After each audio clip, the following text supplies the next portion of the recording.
And welcome back, everybody, to another TSL 9 qualifier. We are back here with TeamLiquid StarLeague number 9 South Korean regional qualifier number 2. I'm, of course, your host, Light VIP, and with me today is not Yaku of the Zaku. It's also not Chase. I hope everyone sends their love to Chase because he's feeling a little bit unwell. Instead, I'm here with the casting jersey herself. Welcome, Kuro. Quack. Quickly, buy time. Quack indeed. We are back and we are diving straight into our first series of the day. We have plenty to talk about. Exclamation mark B in the chat if you guys want to have a look at the brackets yourselves. But for the time being, we are here in a bit of a TVP, and spawning in the bottom right hand corner of Cosmic Sapphire ESL, we have the South Korean Terran player himself. He is purple representing Team NV. It is QuanTa.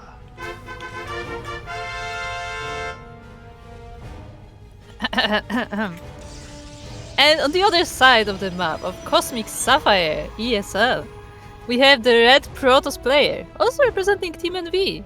It is NightMare.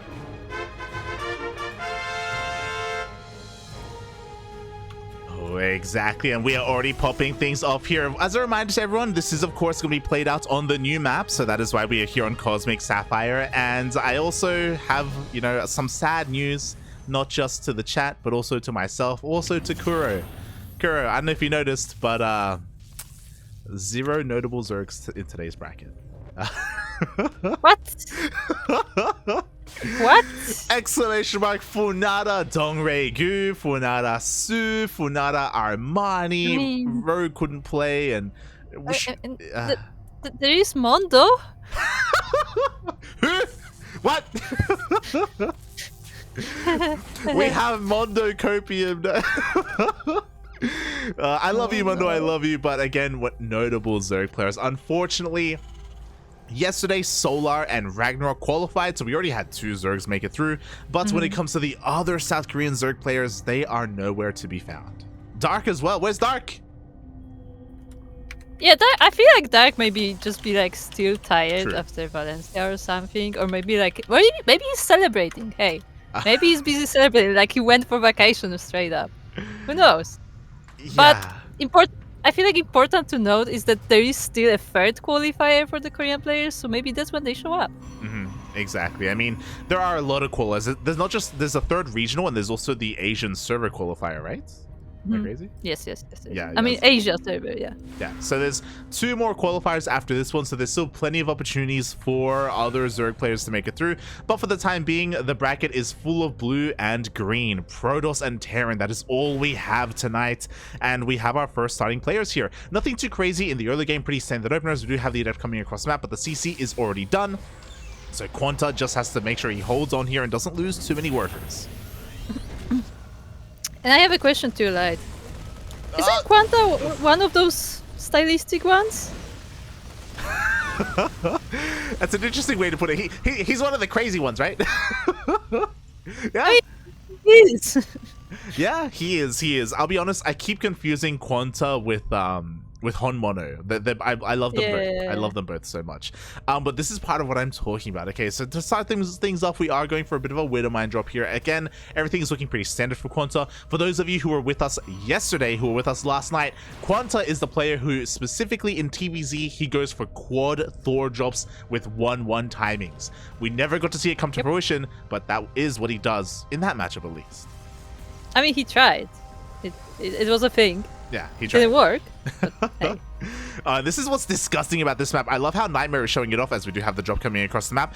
This is a very narrow choke point going into the natural base, and we can see we don't even need 2 buildings. Like 1 gateway, 1 shield battery, and 1 unit is all you need to fully wall off. But is it going to be enough? Because we have an armory with this.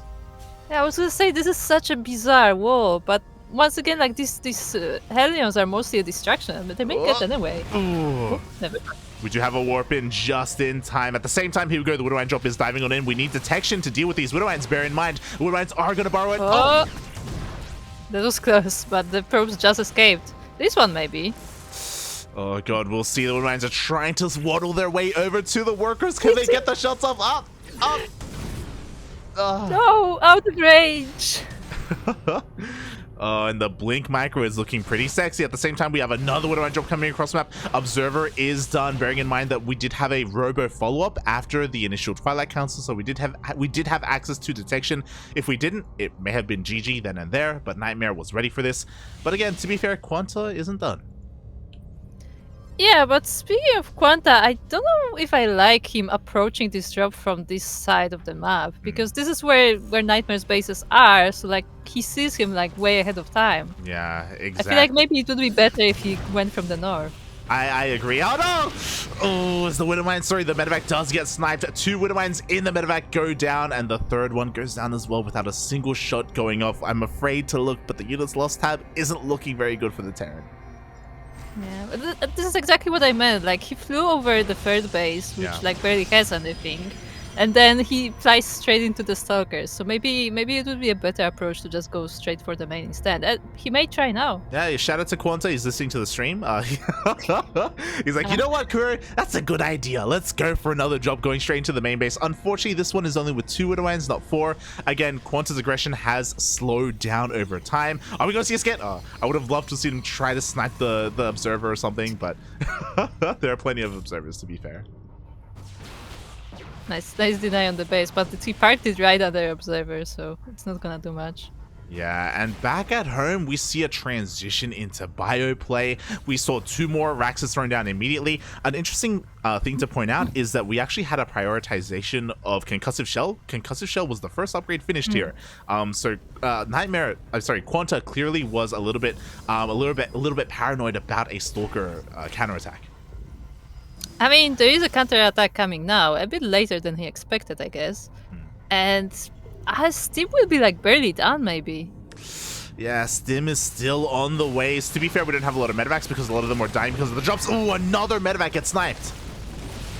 Yeah, I mean, he pushes away the Stalkers in the front, but the Zealots are now in his main. They are starting to kill the CVs, I mean. Yeah, exactly. Zealot Warping does get into the main base. At the same time, the Stalkers are trying to bust on through. Thankfully, there is a bunker, and we do have some quick repairs here by QuanTa, so his natural should be able to hold on, but he's losing a lot of SCVs. The SCVs are allowed to repair, and they're repairing each other instead of the bunker. Thankfully, they are now repairing the bunker, and eventually, QuanTa's going to be able to clean all this up, but look how many SCVs have fallen. Yeah, and there's still more Zealots coming. The Warp is just packed right on top of the production, and the Protoss army just keeps coming. Yeah, exactly. Again, unfortunately, the opener of QuanTa didn't do enough. GG gets called, and NightMare takes a 1-0 lead. GG. Clean game from NightMare. He just defended every aggression going his way. Yeah. And he went for it. That's the problem with going for a Widowmine, not just a Widowmine drop, but also an armory behind it as well, is that means that drop is that much more committed, and that drop has to deal that much more damage, because again, you've invested so much into it. Bearing in mind, he sent 10 Widowmines across the map. Remember, there was a medevac of 4, then a second medevac of 4, and then a third medevac of 2. That's a lot of Widowmines, and he got like single-digit probe kills. He got like 7 probes in the end for all of that. I still don't understand him sending the medivacs from the south side, because you could argue that like, oh, he didn't know the first time, but it's not even the point, because he had Hellions as a distraction from the Widowmines, and he essentially sent the Widowmines the same way the Hellions were going. So like that specific move just didn't make sense to me. Yeah, a little bit of maybe mispathing, or maybe he wasn't just thinking too much of it. Maybe he was hoping that, maybe the main base would be a little bit more tempting, so maybe the Stalkers would be waiting in the main instead of in the natural. There are other things that come into play. Unfortunately, the reality is that it didn't work out there for QuanTa, and now he's down in this series. Bearing in mind, everyone, this is a best of 3. Yeah, best of 3, single elimination, so once you're out, you're out. And we are now on Inside and Out. Aha! As we are looking at the base of the green Terran, representing Team NV. It is none other than QuanTa. And spawning in the top right-hand corner of Inside and Out ESL, we have the South Korean Protoss player himself. He is red, representing Team Envy. It is NightMare. Anyway, I will never get over how this Terran decal, it looks exactly like TeamLiquid logo. Oh yeah. It's TeamLiquid. I'm sorry. That's intentional, right? I imagine. Yeah. I don't know. It could be. Like, I mean, TeamLiquid has been here for years, so like maybe the person who designed it was inspired by it. Yeah, it could be a little bit of an Easter egg, but yes, we do have the horse decal here for QuanTa. Not quite on TeamLiquid, but you know, maybe a fan. So far, again, openers are pretty standard. NightMare just being a little bit annoying here with his probe. But yeah, I mean, what I will say is that QuanTa was already being a little bit stylistic last game. You know, we don't often see heavily committed Widowmine drops like the way we saw in game number 1. Yeah, definitely. I mean, usually it's like 1, maybe 2 drops at best, but more commitment than that, like, is fairly rare nowadays. Yeah, it is. And oh, now it's time for NightMare to be the aggressor here. Again, for the time being, just being a little bit annoying. Oh, barely microing back with that weakened probe. Keeps it alive for as long as possible. And just, again, looking to be even more annoying. Thankfully, he doesn't deny the deny the natural. Oh, God. Yeah, it was close. Yeah, the natural goes down. Does go down. Cybercore is about to finish up across the map, and we should be seeing a proxy. Oh no, sorry, a Stargate. Yo, yeah, I was gonna say Stargate. Like this is like such a Stargate location, like right under the main. The Reaper, we see it though. Oh, the Reaper checks. Oh my god, these maps may be new, but this strategy is not new at all. The Reaper shows up, the probe goes down. This also, with the death of this probe, that means it's going to be harder to set up, you know, a siege line, shield batteries, pylons, what we used to see back in the day. There is a second probe though. There is, and it was clicked by NightMare just then, so he knows it's there. Oh. What is it gonna do? Yeah, there we go. Pylon is thrown down. We should be seeing some shield batteries as well. That's only if this pylon doesn't die. I'm surprised, but the Reaper has done a surprising amount of damage to it. Oh yeah. I mean, it's not gonna finish. The Void Rage's just not gonna finish. Or is it? Is it not gonna finish? Is it? Really? Is it? It's gonna be close. It's gonna be close. Micro, puppy, micro. Oh, it's so close. 25 HP pylon. Ay. Yeah. Ugh. Well, the Void Ray will come out then. Yeah, the Void Rays. What do we have for an anti-air? Well, one thing is pretty lucky here for QuanTa. The pylon was in range of the bunkers. The pylon goes down. Shield battery is cancelled. We have another bunker in the main base. QuanTa is preparing. He wasn't just hoping and praying that the pylon would die and then the aggression would end there. He did set himself up defensively. Oh my god, even being a little bit greedy here, going for a medevac. Okay, sure. I mean, look, he has 2 racks already producing straight marines. He has the bunkers. Like, I think he can hold that. Maybe. Yeah, no, I agree. I think he can as well. So what's greedy about this is that usually, especially if it's a committed proxy, you start getting Vikings out, right? You get as much anti-air as possible because you don't know when the Void Ray production is going to stop.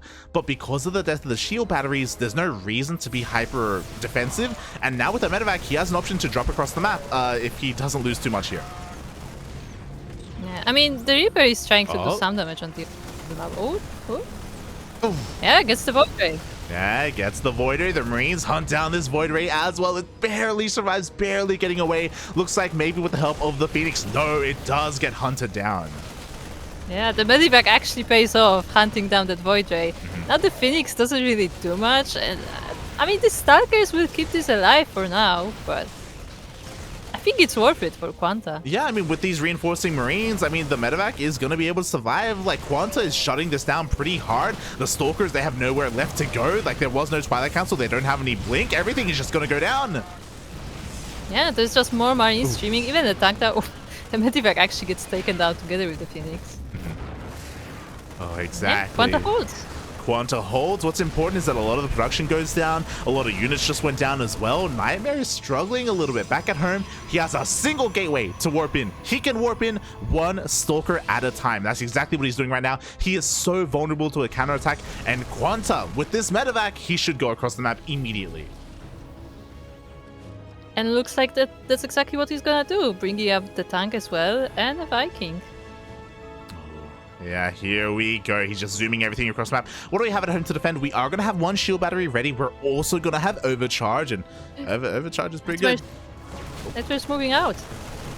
Yeah, exactly. He's trying to see where QuanTa is. Yeah, he needs to do this. He needs to chip away at this army and slow it down. Maybe even bait out a stim. If there was stim, we can see stim only just now started. But again, he has to slow this down as much as possible. A couple of free shots are going off on these Marines. Nothing has died yet, but oh, there we go. First Marine goes down. Yeah, this shield battery, it's overcharged now, but it just goes down. And with the probes, NightMare is trying to hold this, but I'm not sure he has enough. Even some tank micro. The tank micro is just a little bit too good. Second shield battery is on the way, but it's not going to be able to finish up here. QuanTa has control of the low ground. Would you have two more gateways finishing up when we have a Viking dropped into the main? GG. We are tied up. 1-1. GG, well played. NightMare trying to clown all over QuanTa, trying to proxy him, the disrespect. But no, QuanTa, he did check his proxy locations. He's well aware of the potential, and he ties up the series. Okay, so it's time for bets. Who's gonna do something aggressive next game? Like a proxy or some cheese or something? Because so far it looks like one person has this plan to attack. They attack, the other person holds and goes and kills them. Yeah, pretty much. Pretty much. It's typically the defender has the advantage so far in this series. So we'll see. Maybe both players will defend, and maybe we'll just get a regular game. No, this is when they double down and they just both go cheese. Oh god. See, Light is like the angel on the shoulder. Like he's like, no, we're gonna have a good macro game, and like, no, cheese, all of them. Oh, God. I mean, I would love to see some cheese. To be fair, here we go. We are diving into game number 3, the ace match of our first series. Indeed, and we are now on the map called Data C. We're in the top right corner of the map. We have the green Terran representing Team NV. It is QuanTa. And spawning in the bottom left-hand corner of Data C, we have the South Korean Protoss player himself. He is red, representing Team NV. It is NightMare.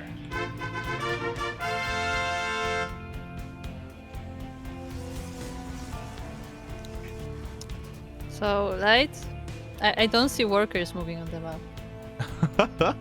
I don't see workers either. Everything is at home for the time being, but you know, just because there's no proxy doesn't mean that we're not going to have aggression at some point. I mean, fair. It could still happen. Like, you don't need to be on the other side of the map to be aggressive, so we'll see. We'll see how it goes. Yeah, especially on a map like Data C, as we can see, that's a weird sentence. There is a lot of tall grass, so a lot of potential for proxies hidden around the map, maybe even down here towards the south, or maybe even towards the north. You know, similar to 2000 atmospheres in that respect. But for the time being, the probe just goes across the map. It's just being a little bit annoying.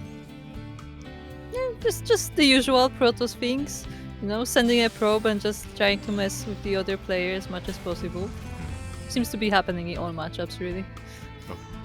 Yeah, pretty much. Hey, the probes are terrifying units, okay? They are. I mean, yeah, the legacy of the Void cinematic wasn't there for nothing, okay? Exactly. Probes are the real hero, you know, they have shields, they have little lasers, little tasers as well. They are the the dominant worker out there. You can throw down proxy pylons, they're crazy.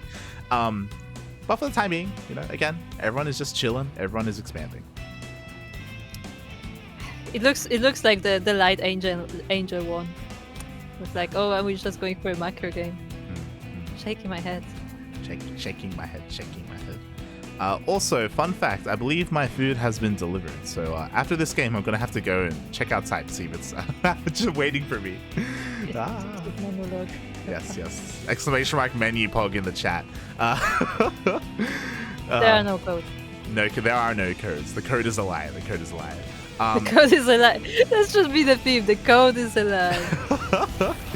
But so far, the openers are pretty standard. We have a 1-1-1 opening here from QuanTa. No crazy 3 racks or anything like that. He's going to be looking to gain map control here with these Hellions for the time being.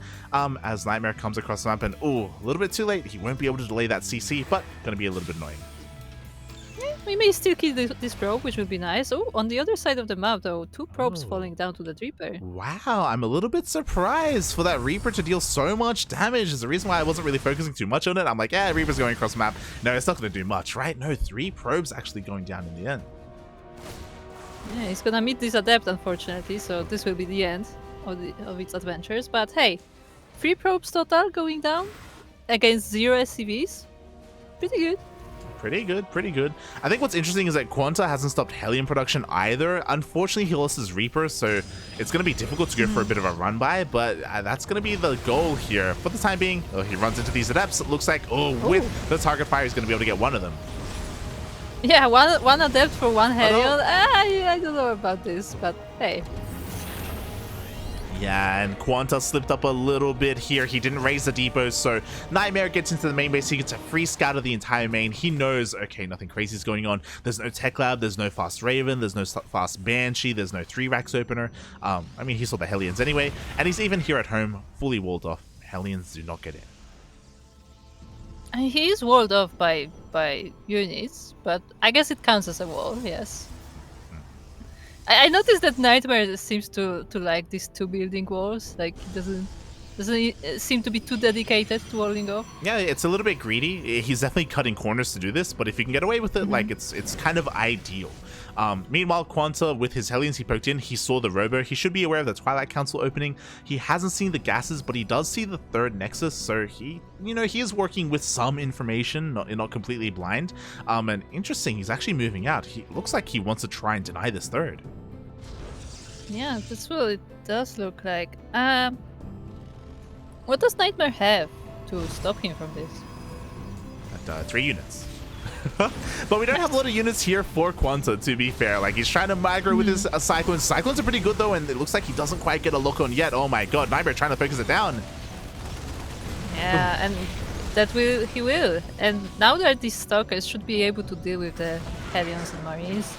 Like, this was not a very committed attack from QuanTa. Like, there wasn't really much here, and with the additional warpings, like, NightMare completely shuts it down. Yeah, it's a little bit of a shame for QuanTa. There was a little bit of missed micro with that Cyclone. Again, the pushing power of that army for QuanTa was the Cyclone, and for him to lose it that early on, it means that, okay, the aggression is over. Meanwhile, we have Vision in the main base. Oh my god, NightMare goes straight in. He wants them! He wants it! He will get it! Ah! And there are no upgrades for QuanTa. This was the first upgrade he was getting. Feels bad, man. The repairs were not good enough. Meanwhile, there's no medevac. The tank is going to go down as well. Yeah, this is just these few bio units now. There's reinforcements on the way, I guess, but this is not a big army QuanTa is trying to hold this with. I mean, this is what happens when you throw away your Cyclone, you know? Yeah.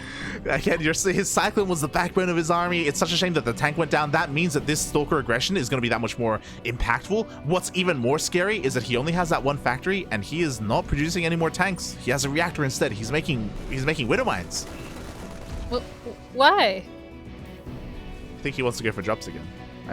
He's making medevacs. Yeah, he wants to go for drops. But there are Stalkers in your base. QuanTa. I mean, this this decision was made before the Stalkers got into his base, to be fair. The Stalkers, again, there's a lot of firepower here with them. They're trying to focus down their Marauders, trying to trade, and they will trade a little bit efficiently. Reinforcements are coming across the map. Charge is done, by the way. I mean, to be fair, I can see a scenario where these Widow Mines actually kill most of the Stalkers because they're already hurt.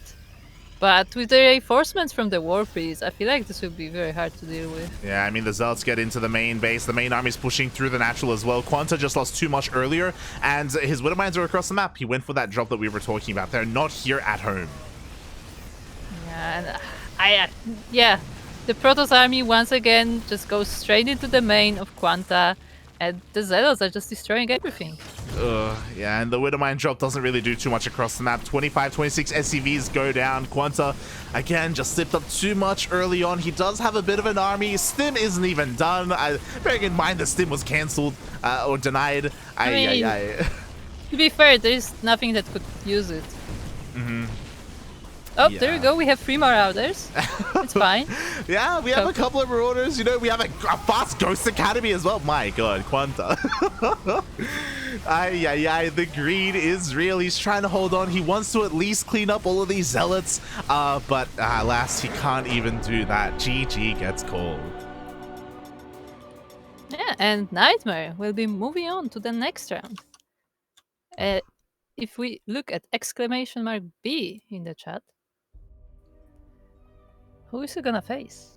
Yeah, GG. Congratulations to NightMare. I mean, NightMare did come in as the favorite in this series, but I'm happy to see that QuanTa was able to take it to the ace match. It was, more of him defending and all in, and it was a bit of a different game, but nice result nonetheless. It was a very solid defense, though. Like, gotta give him that. Oh, yeah. Because, like, we laugh about QuanTa being, like, this gimmicky player, right? Like, where he has these funny builds, but, like, it's not, like, just about, like, specific builds. Like, it looks like he has solid defense as well, which is really nice. But apparently not in this case. Apparently not. As we just update the scores here for our lovely admins. So yeah, congratulations to NightMare. He's gonna move on and he's gonna face the winner of Zaun versus Jinio. A little bit unfortunate though, because it looks like Rotterdam is also gonna be jumping in with us as well. Oh, wait, we have 3 streams, right? It's us, Rotterdam, and Steadfast. Yes. So maybe we should spread. Yeah. Because we have 4 matches. Yeah, I thought Rotterdam was casting Mondo. And maybe he was, and maybe he finished the series early. I don't know. Yeah, possible. Yeah, we did split up to begin with, but it looks like we may be converging. We'll see what happens.